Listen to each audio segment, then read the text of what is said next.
Hey guys, welcome back to 23 Foils. I'm your host, John. What we have here is the Dragon's Den Set Championships Top 4 Round 2 in the Ruby Amethyst Mirror match. Unfortunately, you can't quite see my hand. You can see my opponent's hand. All I know is my top priority in the mirror match is I'm trying to maximize card draw almost the same way you would into Green Steel. The mirror match is almost always decided by how many cards you have in hand. Whoever has the biggest hand is most likely going to have the right answer and be able to make the most efficient plays to then come out ahead. It doesn't mean that you can't win with fewer cards. It just means you have to be really smart about your plays. And that being said, it looks like we've already decided our mulligan, shuffling back up, about to a present for cut, and go for it. In the mirror, the one drop isn't super critical. It is nice and it is convenient, especially if they go for the turn 2 Flynn, but is not life or death. I don't think I'd sacrifice my whole hand to just dig for a Chernobog.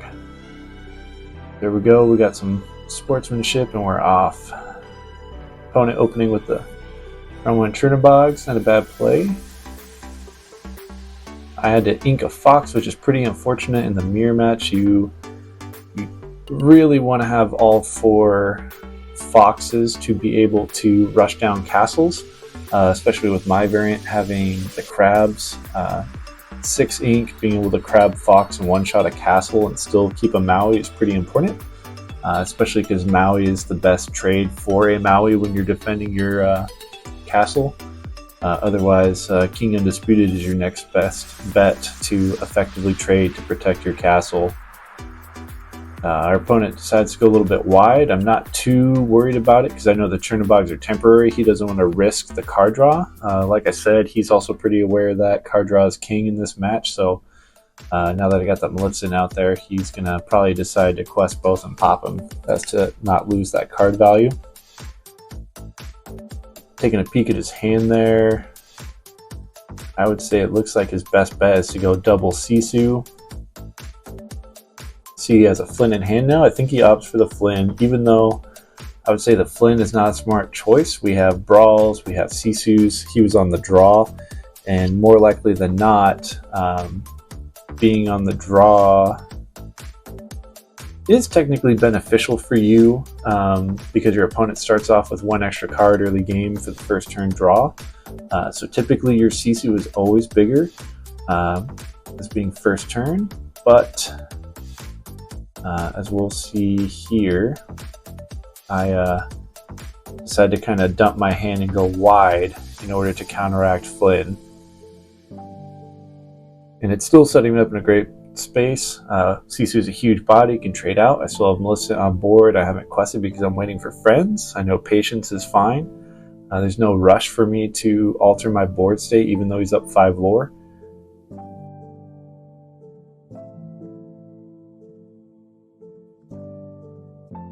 Fortunately, the camera got kicked, so I'll adjust it here. Making sure to declare where I set my hand down so as not to cause issues with hand and ink. Some people get pretty serious about that.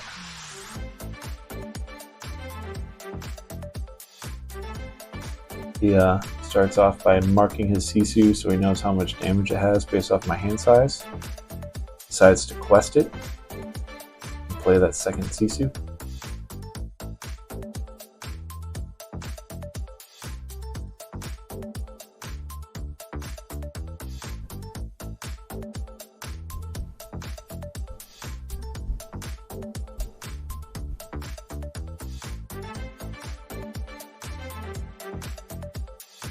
Go is okay to ink in the mirror. It's probably the third worst card, but it's always better to ink a Go over a castle in the mirror because it's easier to guarantee keeping castle alive than it is to guarantee Go and bounces in hand.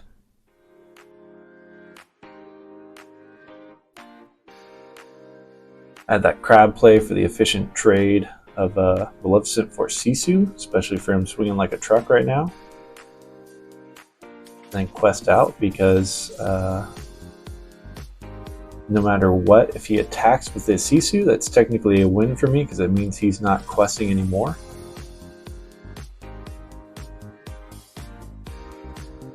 Plays a B King, which is a no-brainer, getting rid of Chernobog. I lose the card draw, but Sisu is too important of a body for shutting down Flynn right now. And there's the answer. Just being patient, waiting for 6 ink. You can always count on Medusa to show up.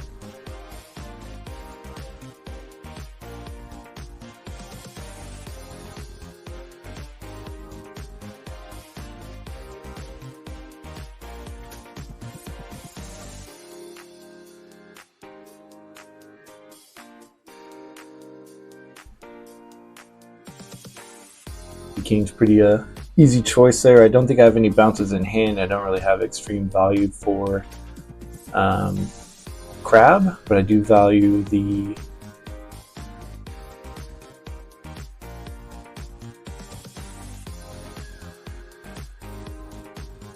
bigger bodies over it.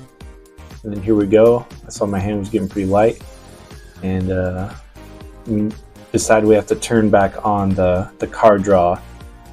Everyone knows Ruby Amethyst kind of has 2 modes. You have your control mode, and then you can kind of shut that down to do your card engine mode, but typically you can't necessarily do both simultaneously. It's best to go one or the other. Either go hard control and aggressive questing, or focus on card draw.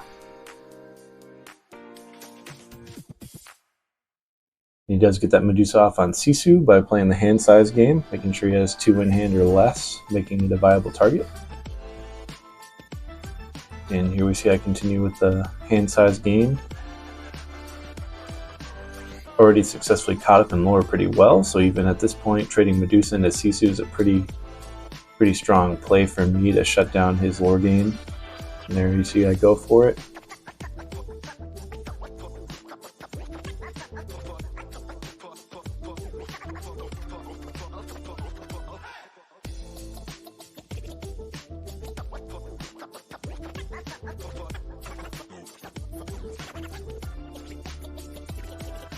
He's really been unfortunate with his card draw. I think after this match we kind of dig through his pile and we discover that all his rabbits are on the bottom 10 or 15 cards, which is really unfortunate for him, and unfortunately it's the nature of the game. You can never really dictate exactly where cards are going to lie. There we see I opt to clear the board in order to safely play the castle. As you're well aware, it never makes sense to play a castle if there's even a single enemy on the board, because all they need to have is Maui, and it's best to always assume they have the Maui, because otherwise it's such a negative tempo swing to play a castle and pass.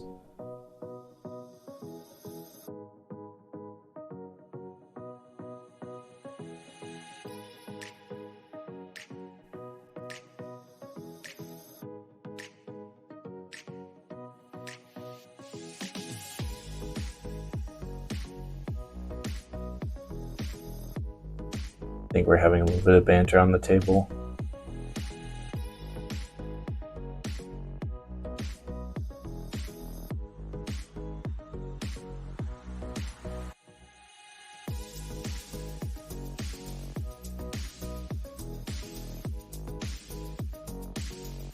Now I'm looking pretty fatal. If he doesn't kill castle this turn, I'll be going up to 14 lore, and that's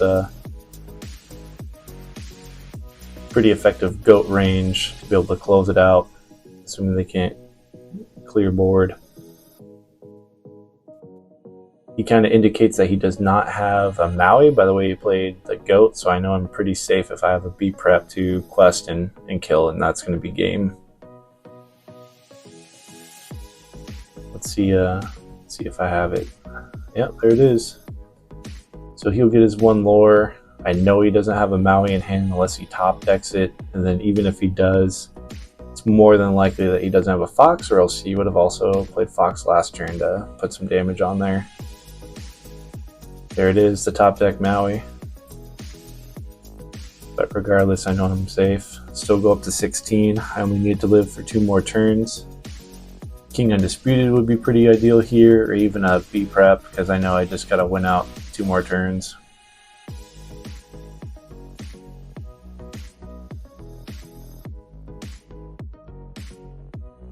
Oh, opt to trade Maui for Maui.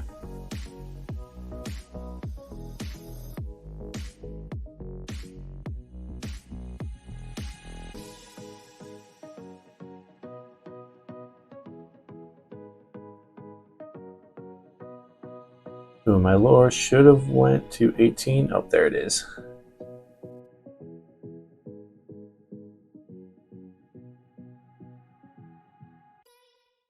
And there he opts to scoop, show me what he's got, show him what I was at in my hand, and decided to part ways. Thanks, guys.